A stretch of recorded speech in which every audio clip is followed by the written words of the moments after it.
राधे राधे दोस्तों, एक बार स्वागत है आपका फिर से आज की एक नई कहानी में। तो आइए कहानी शुरू करते हैं। रविवार का दिन है, बस कहने भर को छुट्टी का दिन होता है।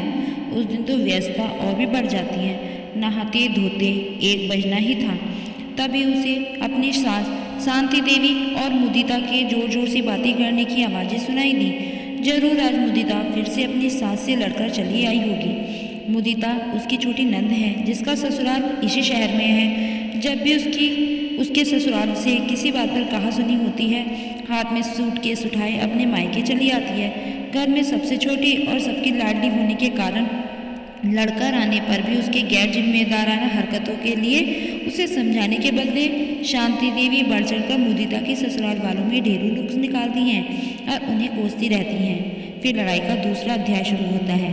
मुदिता के पति राहुल को दूसरे दिन बुलवाया जाता है और छोटी छोटी बातों पर जो हर घर में सामान्य रूप से घटित होती हैं, उसके लिए उससे देर तक सवाल जवाब किया जाता है। राहुल के अपने घर का रहन सहन उसके आधुनिक ससुराल की अपेक्षा काफ़ी साधारण था, इसलिए वह थोड़ा अपने ससुराल वालों के वैसे भी दबाव था और चुपचाप सारी बातें सहनकर मुदिता को वापस अपने साथ ले जाता है। जल्दी से स्नान कर सुजाता रसोई की तरफ लपकी, तभी शांति देवी की नज़र उस पर पड़ गई। सुजाता को सुनाकर तेज आवाज में बोली, लो महारानी के पूरे 3 घंटे का राज स्नान समाप्त हुआ। न जाने कौन कौन से उपटन मले जा रही थी कि घर में तूफान आ जाए पर इन्हें होश ही नहीं रहता। हालांकि उसकी सास अच्छी तरह जानती थी कि रविवार को पूरे हफ्ते भर के कपड़ों का ढेर सारा जमावड़ा सुजाता को ही धोना पड़ता था, फिर भी बेटी की भड़ास निकाल रही थी। वैसे भी काफ़ी देर हो गई थी, इसलिए सुजाता चावल बनाने के लिए पानी चढ़ा डब्बे से दाल निकालने लगी। तभी रसोई घर में दरवाजे पर खड़े सुधीर की सख्त आवाज़ ने उसे सहमा दिया। सुबह से घर में बैठी जाने कौन सा पहाड़ तोड़ती रहती हो कि कोई आए या जाए। स्वागत सत्कार करना तो दूर की बात है, तुम्हें तो मिलने तक की फुर्सत नहीं मिलती। कोई मरे या जिए, तुम्हें क्या है, हर समय अपना ही सुख तलाशती रहती हूँ। 1 बजने जा रहा था, इसलिए मैंने सोचा पहले चावल ही चढ़ा दूँ, क्योंकि अम्मा जी ठीक है कि 1 बजे खाना खा लेती हैं, फिर इत्मीनान से मुदिता से बातें करूँगी। सुजाता के जवाब पर सुधीर के ताने शुरू हो गए। बहुत एहसान है आपका कि छुट्टी के दिन भी 1 बजे तक खाना तैयार हो जाएगा।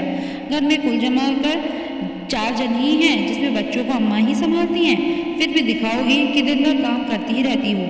सुधीर जैसा आया था वैसे ही बड़बड़ाते हुए चला गया। वह भी चावल दाल चूल्हे पर चढ़ा पीछे पीछे ड्राइंग रूम में आ गई, जहाँ सोफे पर मुदिता बैठी आंसू बहा रही थी। वहीं बगल में उसकी सास बैठी मुदिता के ससुराल वालों के बारे में जली कटी कह रही थी। जैसे ही उसकी नज़र सुजाता पर गई, एक कुटिलतापूर्ण मुस्कान उनके चेहरे पर लक्षित हो उठी। एक हमारे घर की बहू है जो इस घर में बैठी हर वह सुख भोग रही है जिसकी कभी उसने अपने पिता के घर में कल्पना भी नहीं की होगी, और हमारे घर की बेटी है जो जाने किस जन्म का पाप भोग रही है। इतना भी अपने ससुराल वालों के लिए करे, उनका मुंह फूला ही रहता है।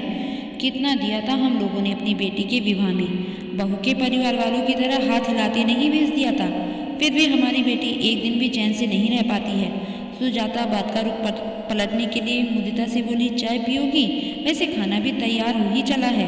सुधीर बीच में ही बोला, बहुत जल्दी चाय की याद आ गई, यह भी नहीं सोचा कि यह कोई चाय पीने का समय है।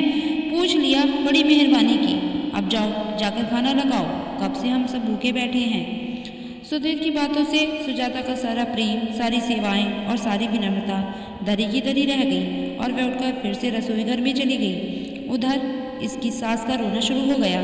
हमारी तो किस्मत ही खोटी है, बहू मिली तो वह भी किसी ढंग की नहीं, दामाद मिला तो वह भी वैसा ही है, हमेशा अपनी माँ के पल्लू से ही बंधा रहता है। पति की खुदगर्जी और सास का अन्यायपूर्ण रवैया सुजाता को डंक सा चुभ रहा था, फिर भी सारे तिरस्कार और दंश को वह समेट कर सामान्य होने की कोशिश करती और काम में जुटी रहती।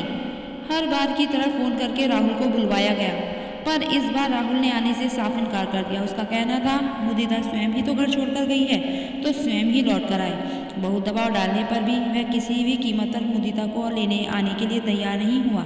सुधीर ने सभी हथकंडे अपनाए, पुलिस की धमकियां भी देता रहा, लेकिन मुदिता के पति और ससुराल वाले अपनी जिद पर अड़े रहे।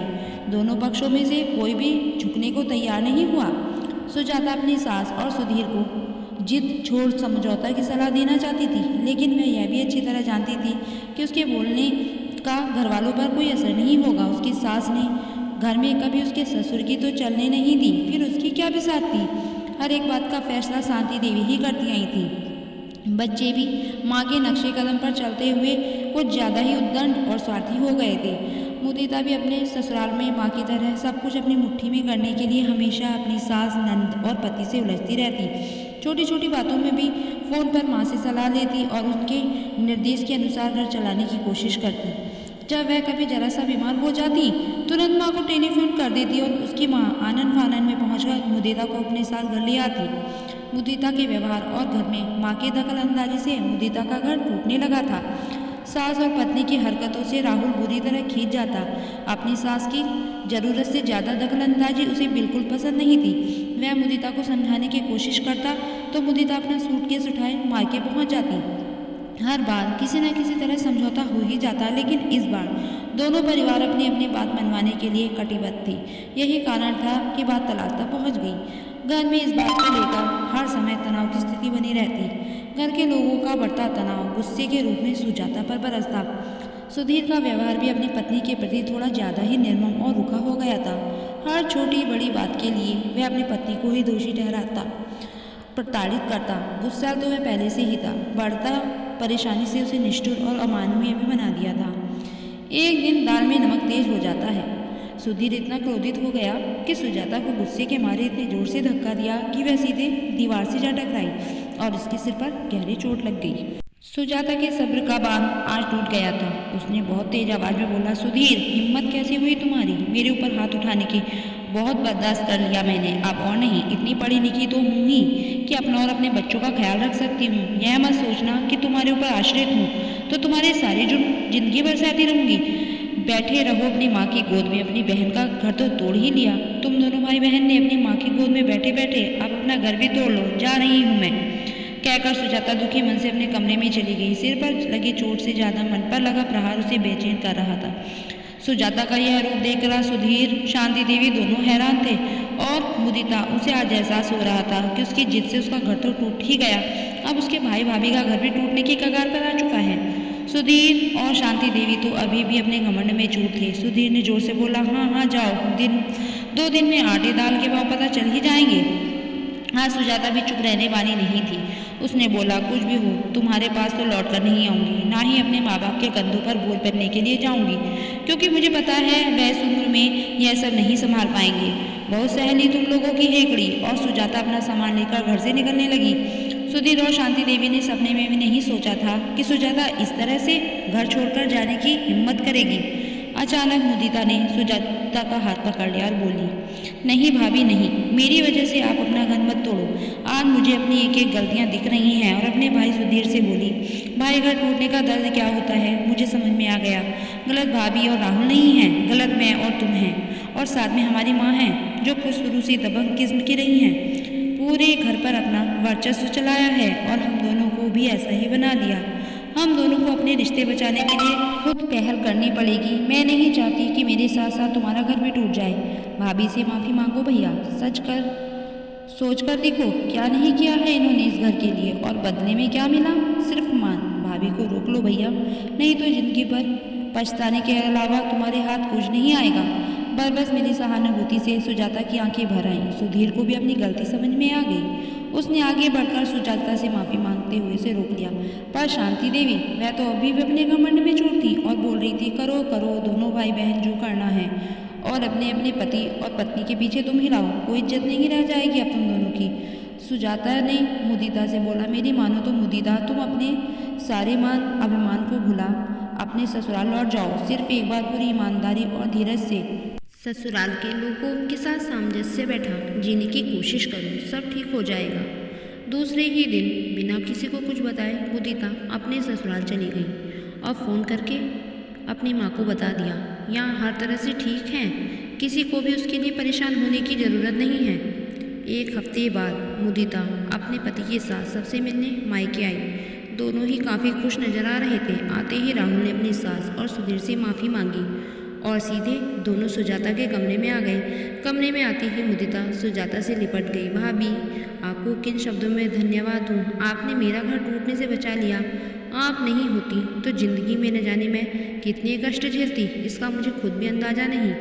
खाने की टेबल पर मुदिता अपनी माँ से बोली, माँ आज से आप मेरी कोई चिंता नहीं करेंगी, मैं अपना घर अपने हिसाब से चलाऊंगी। अगर आपको किसी की चिंता करनी है तो भाभी की कीजिए, तभी इस घर में सच्ची शांति आएगी। अगर आपका निष्ठुर व्यवहार सहते सहते कभी भाभी टूट गई तो यह घर पूरी तरह उजड़ जाएगा।